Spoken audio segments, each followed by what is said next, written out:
Bismillahirrahmanirrahim. Today's lecture is about storage devices and it's from Discovery Computer Book 2012. हम लोग आज के lecture के अंदर बेसिकली देखेंगे कि स्टोरेज डिवाइसेस क्या होती हैं, कैसे वर्क करती हैं, उनकी कैपेबिलिटीज़ क्या हैं, किस तरह फंक्शन कर रही होती हैं, और इसके अलावा हमारे आज की वीडियो के अंदर जो हमारे ऑब्जेक्टिव्स हैं इस चैप्टर के, जिसको हम कुछ हिस्सों में डिवाइड करेंगे और जहाँ पर स्टेप बाय स्टेप हम लोग इस लेक्चर को, इस चैप्टर को लेके चलेंगे. The very first objective is differentiate between storage devices and storage media. Storage devices और स्टोरेज मीडिया के दरमियान क्या फ़र्क है. Describe the characteristics of an internal hard disk, including the capacity, platters, read-write heads, cylinders, sectors and tracks, revolution per minute, transfer rate and access time. आप लोगों की जो कंप्यूटेशनल डिवाइसेस होती हैं उसके अंदर जो स्टोरेज डिवाइसेस होती हैं उसके अंदर हमारे पास जो स्टोरेज डिवाइसेस में सेकेंडरी स्टोरेज डिवाइस होती है, उसमें एक स्टोरेज डिवाइस हार्ड डिस्क होती है और वो हार्ड डिस्क किस तरह वर्क करती है, उसके क्या क्या पार्ट्स होते हैं और वो किस तरह काम कर रहे होते हैं, वो तमाम चीज़ें भी हम इस चैप्टर के अंदर डिस्कस करेंगे. Discuss the purpose of the network attach storage devices, external and removable hard disk and hard disk controllers. हम लोग इसके साथ साथ ये भी देखेंगे कि हार्ड डिस्क या हार्ड ड्राइव्स जो हमारे पास अवेलेबल हैं वो हार्ड डिस्क और हार्ड ड्राइव्स की कितनी टाइप्स हैं और वो किस तरह कंट्रोल की जा सकती हैं. Then different types of flash memory storages. Flash memory storage जो कि पास्ट में हम लोग कई दफ़ा डिस्कस भी कर चुके हुए हैं, उसके ऊपर भी हम लोग बात करेंगे. देन हम देखेंगे कि क्लाउड स्टोरेज क्या होती है, उसके फ़ायदे क्या हैं, ऑप्टिकल डिस्क क्या हैं, CD DVDs क्या होती हैं, और देन हमारे पास आ जाते हैं जो ट्रेडिशनल हमारे पास स्टोरेज के तरीक़ेकार यूज़ होते हैं, जिसमें मैग्नेटिक स्ट्राइप्स आ जाती हैं, कार्ड्स आ जाते हैं, स्मार्ट कार्ड आ जाते हैं, माइक्रोफिल्म्स आ जाती हैं, माइक्रोफ्लिंक्स आ जाते हैं, इंटरप्राइज स्टोरेजेस डिवाइसेस आ जाती हैं. उन तमाम की भी हम डिस्कशन इस चैप्टर के अंदर करेंगे. तो सबसे पहली बात आ जाती है कि स्टोरेज क्या होती है. Storage holds data, instructions and information for future use. Obviously हम लोग कोई भी डाटा, कोई भी इंफॉर्मेशन, कोई भी रॉ मटेरियल जो हम स्टोर कर रहे होते हैं उसका पर्पस बेसिकली क्या होता है. उसका पर्पस बेसिकली यही होता है कि हम उसको फ्यूचर पर्पस के लिए इस्तेमाल कर सकें. अ storage medium is the physical medium, physical material on which computer keeps data, instructions and information. अच्छा, अगर आप लोगों को याद पड़े, हम प्रोसेसर को दिमाग में लेके आएँ तो प्रोसेसर किस तरह काम कर रहा होता है.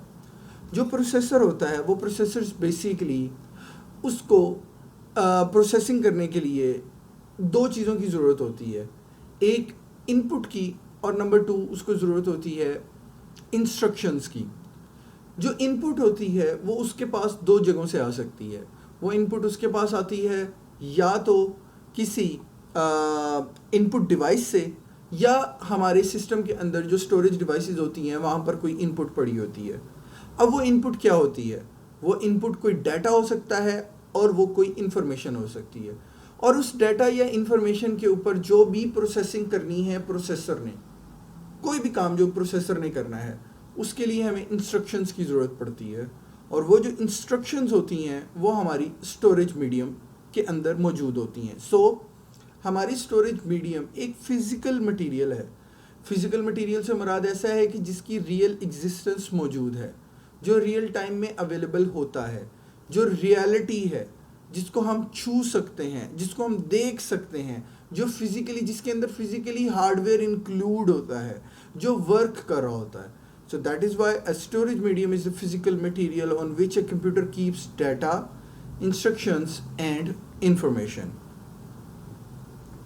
हमारे पास आप लोगों के सामने एक पिक्चर है जिसके अंदर बहुत सारी storage devices, storage material, storage components की पिक्चर्स लगाई गई हैं, जिसमें हमारे पास प्राइमरी, सेकेंडरी हार्ड ड्राइव्स हैं, जिसके अंदर हमारे पास क्लाउड स्टोरेज, लैपटॉप्स और ऑप्टिकल ड्राइव्स मौजूद हैं, जिसके अंदर हमारे पास different types of memory cards, flash memories and pen memories मौजूद हैं. तो ये तमाम की तमाम हमारे पास बेसिकली स्टोरेज की एग्जांपल्स हैं. फर्दर गोइंग ऑन, अगर हम लोग कैपेसिटी की बात करें, कैपेसिटी में हम लोगों को एक चीज़ का ध्यान रखना होगा। Capacity is the number of bytes of a storage medium can hold. अच्छा, यहाँ पर एक लफ्ज़ यूज़ हुआ है जो कि है बाइट। बाइट बेसिकली क्या है? बाइट जो है, दो तरह के वर्ड्स आप लोग सुनते होंगे, एक है बिट, एक है बाइट। अब बिट और बाइट में क्या फ़र्क होता है? हमारा computing operating system completely binary operating system होता है, बाइनरी नंबर्स के ऊपर काम कर रहा होता है। और बाइनरी नंबर्स के अंदर जैसे कि आप लोग जानते हैं, इधर there is an information that is in 0 और इट इज इन 1। तो 0 और 1 की कम्बिनेशंस, जो 0 इंडिविजुअली है या 1 इंडिविजुअली है, ये बाइनरी कहला रहा होता है। 0-1 में जो 0 है या 1 है, ये एक सिंगल बाइनरी होती है, और ये एक सिंगल बाइनरी एक बिट के इक्विवेलेंट होती है। अगर हम 8 बिट्स को कलेक्ट कर लें तो हमारे पास एक बाइट बन जाता है। तो जब कभी भी आप लोगों को कोई भी प्रोसेसिंग स्पीड के बारे में, कोई भी कैपेसिटी के बारे में, कोई भी डाटा नेट स्पीड के बारे में, कहीं पे भी किलोबाइट्स, मेगाबाइट्स या बिट्स की बात हो, तो आप लोगों ने इस चीज़ का ध्यान रखना है कि जहाँ पे भी स्मॉल भी यूज़ होगा, जैसे कि हमारे ब्रॉडबैंड इंटरनेट की जो स्पीड्स होती हैं वो MBPS यानी कि मेगा बिट्स पर सेकंड्स में आ रही होती हैं। तो क्योंकि बाइट्स 8 बिट का कम्बिनेशन है, 8 बिट बनेगी तो एक बाइट बनता है। लेकिन जब कभी भी हम स्टोरेज कैपेसिटी की बात करते हैं, तो स्टोरेज कैपेसिटी में हमारे पास 8 बिट्स को मिलके एक बाइट बनती है। तो यहाँ पर जो हमारे पास जितनी भी कैपेसिटी डिस्कस की गई है, जिस तरह के किलो बाइट है, वो उसमें 1000 बाइट्स होती हैं। 1000 बाइट्स का मतलब उसमें 8000 बिट्स होंगी।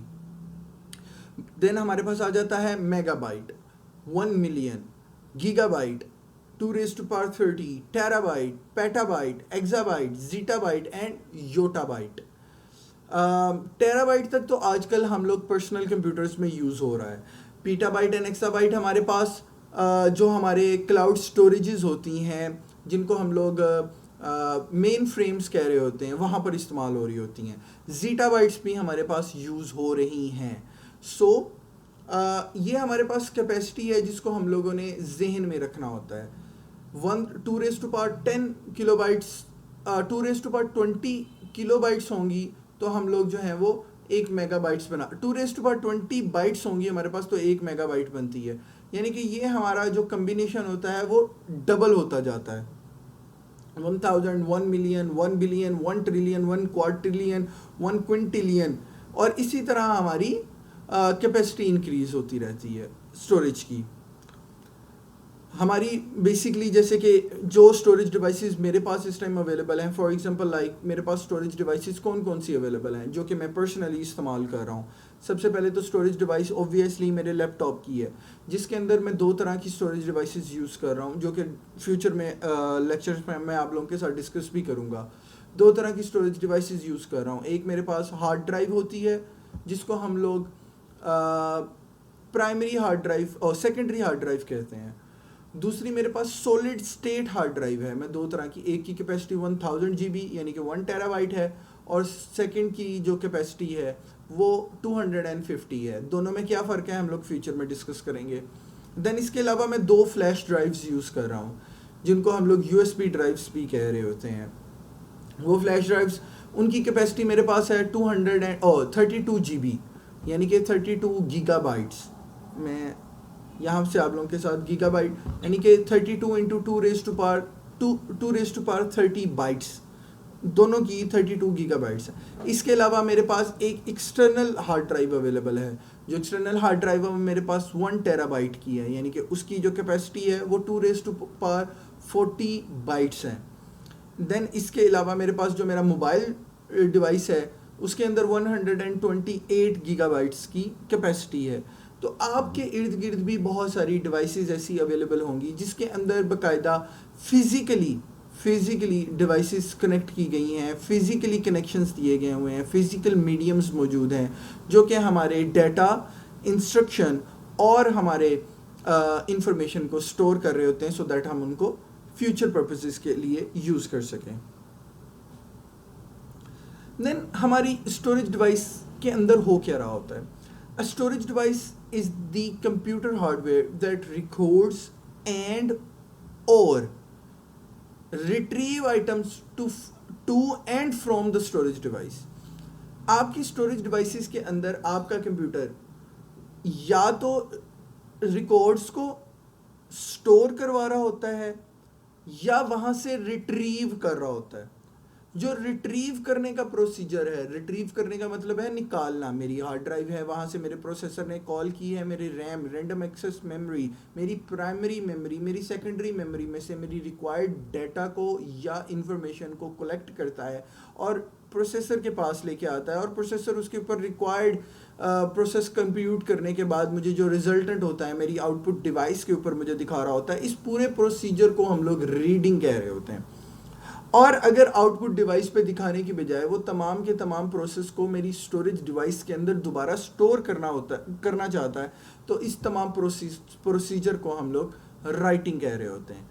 Reading is the process of transferring items from a storage medium into memory. यानी कि हम लोग जो हमारा स्टोरेज डिवाइस अवेलेबल है वहाँ से हम लोग डाटा कलेक्ट करते हैं।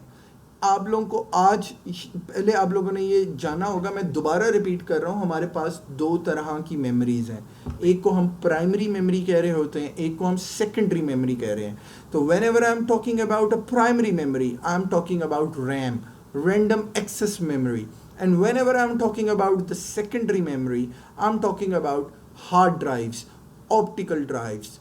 These are our secondary memories. So the procedure of retrieving or transferring items from your secondary hard drive or secondary storage device to your primary processing device or primary storage device, which is RAM, is called the reading, and vice versa is the writing procedure. I hope that would be much clear to you.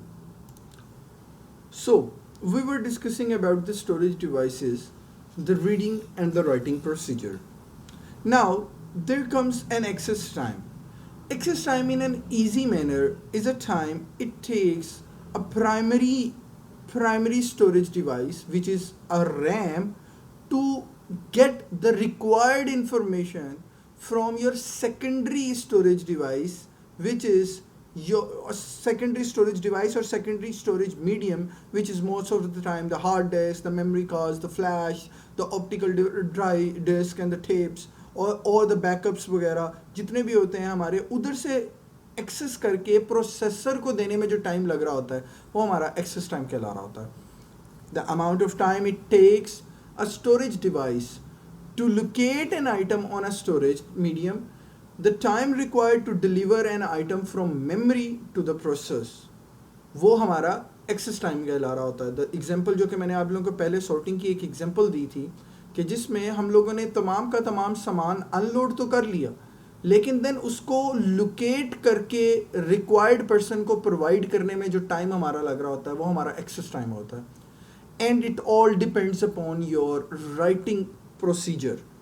Writing procedure से मुराद ये वाला procedure कि आप अपना data या आपका operating system किस तरह आपकी रिक्वायर्ड इंफॉर्मेशन आपकी स्टोरेज डिवाइस के अंदर स्टोर कर रहा है. तो ये हमारा बेसिकली एक्सेस टाइम कहला रहा होता है. अब जैसे कि यहाँ पर एक ग्राफ दिया गया है कि मेमोरी का एक्सेस टाइम सबसे ज़्यादा तेज़ है, देन हार्ड ड्राइव्स का है, और आहिस्ता आहिस्ता हमारा स्लोअर होता जाता है एक्सेस टाइम. अब हम आ जाते हैं हार्ड डिस्क के ऊपर.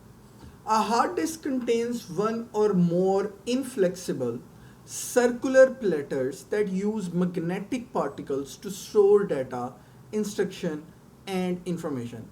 Most of you people must have seen the hard disk. The hard disk right now into our computers are completely covered. चारों तरफ से वो covered होती हैं हमारे लैपटॉप्स में या हमारे कंप्यूटर्स में जो अवेलेबल होती हैं. बट पहले हमें बाकायदा नज़र आ रहा होता था कि एक सर्कुलर प्लेटर होता था, उसके ऊपर मैग्नेटिक प्लेट्स होती हैं, मैग्नेटिक डिस्क होती हैं, जिनको यूज़ करते हुए हम इंस्ट्रक्शंस को, डाटा को और इंफॉर्मेशन को स्टोर कर रहे होते हैं. यहाँ पर आपके सामने मैं एक एग्जांपल दे देता हूँ। यहाँ पर आप देख सकते हैं कि हमारे पास डेटा को स्टोर करने के दो तरीके हैं। एक तरीके को हम लोग कहते हैं लॉन्गिट्यूडनल रिकॉर्डिंग और दूसरे को हम लोग कहते हैं परपेंडिकुलर रिकॉर्डिंग। लॉन्गिट्यूडनल रिकॉर्डिंग में आपके पास आप देख सकते हैं कि एक साउथ से नॉर्थ कह लें आप इसको, या नॉर्थ टू साउथ कह लें, हमारे पास इस तरह डाटा पूरी डिस्क के ऊपर स्टोर हो रहा होता है। और अगर हम लोग परपेंडिकुलर रिकॉर्डिंग की मैं बात करूं तो परपेंडिकुलर रिकॉर्डिंग में बेसिकली क्या हो रहा होता है, परपेंडिकुलर रिकॉर्डिंग में हमारा डाटा परपेंडिकुलरली स्टोर हो रहा होता है, अप टू डाउन या top to bottom. Hard disk can store the data इधर इन लॉन्गिट्यूडनल वेज और इन परपेंडिकुलर वेज। आप एक डिस्क कर लेते हैं लॉन्गिट्यूडनल में, इन दोनों में से बेहतर कौन है वो इसको हम आगे डिस्कस करेंगे, कौन सी चीज़ बेहतर है हमारी। लेकिन बेसिकली मकसद ये यहाँ पर ये है कि स्टोर करने का और डिस्कस करने का कि हमारी जो स्टोरेज डिवाइसेस हैं वो लॉन्गिट्यूडनल हो या परपेंडिकुलर हो, हार्ड डिस्क जो अवेलेबल होती है उसके ऊपर हमारा डाटा स्टोर हो रहा होता है। देन आ जाती है हमारी characteristics of a hard disc. Characteristic से मुराद ये है कि हमारे हार्ड डिस्क के ऊपर कौन कौन सी चीज़ें होती हैं, क्या क्या चीज़ें होती हैं और वो किस तरह वर्क कर रही होती हैं और उनके अंदर क्या क्या इंपॉर्टेंट पॉइंट्स होते हैं। Capacity, platters, read write heads, cylinders, sectors and tracks, revolution per minute, transfer rate and access time. अच्छा, ये तमाम चीज़ें क्या होती हैं, हम इन चीज़ों को इंडिविजुअली डिस्कस करते हैं। एक second. If you can see that hard disk use the longitudinal recordings and the perpendicular recordings. In the longitudinal recordings, align the magnetic particle horizontally onto the surface as it was discussed earlier, and in the perpendicular recording, the contrast of the horizontal recording, the disk align the magnetic particles vertically or perpendicular onto the disk surface. ये आप लोगों के साथ जैसे कि मैंने और ये दो पिक्चर्स आप लोगों के साथ मैं पहले शेयर कर चुका हूँ स्लाइड्स के अंदर। अच्छा, now there are this some characteristics of hard disk जो कि हम लोगों ने डिस्कस करनी है। अब करेक्टरिस्टिक्स ऑफ हार्ड डिस्क में सबसे पहले हमारे पास आ जाती है capacity. The capacity of a hard disk is determined from where it uses longitudinal or perpendicular recordings. The number of the platters is contained and the composition of the magnetic coatings on the platters.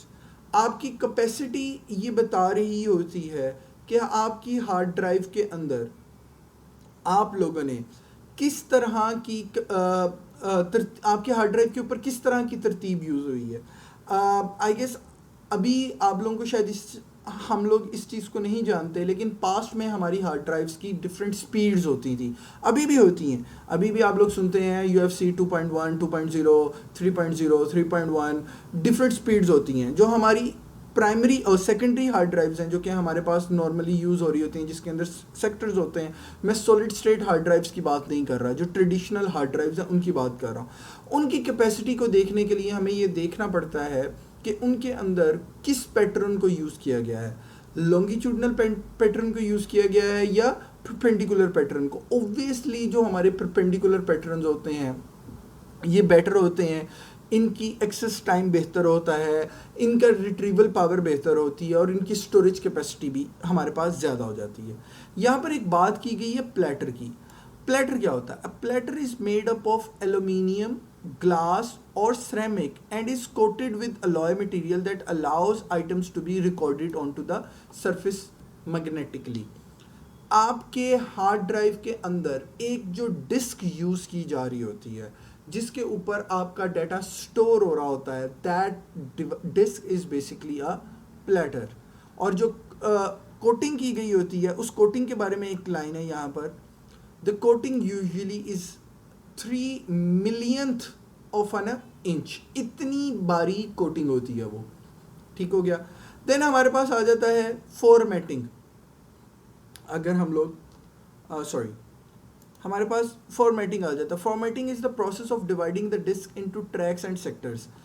आप लोग अपनी जो hard drive होती है उसको इस लिहाज से अरेंज करते हैं कि उसके ऊपर डाटा अब स्टोर हो सकता है।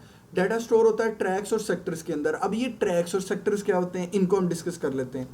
अ track is a narrow recording band that forms a full circle on the surface of a disc.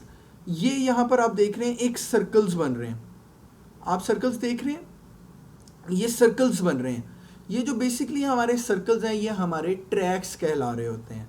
The disk storage location consists of pre-shaped section which breaks the tracks into small arcs called sectors.